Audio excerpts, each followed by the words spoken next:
Do you have a store-bought pattern but need it in a different size?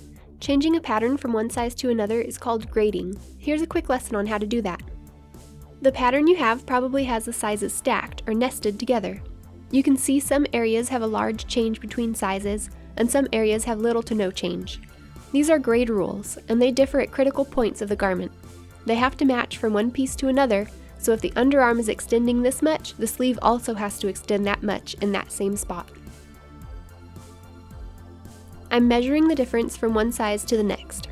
All of the sizes increase 1/4 inch at the side seam, except the size 12, which increases 3/8. This is pretty common for larger sizes to have larger than average differences between each size. So I'm going to follow the same grade rules, adding 3/8 at the side seam. I'm following the angle of the pattern piece to continue the line.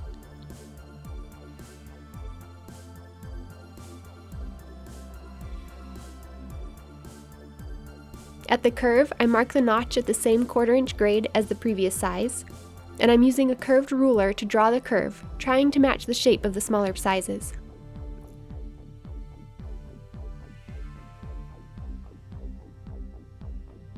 Same thing at the shoulder, measure the distance and add it again. Draw the straight lines following the previous patterns, and the notches too. This arm's eye mark is a little harder because of the change in grade rules. So I'm following the line of the smaller sizes, but aligning my ruler to the larger size and marking the same distance out. It might look confusing at first, but it's all pretty repetitive, and you'll get the hang of it quickly.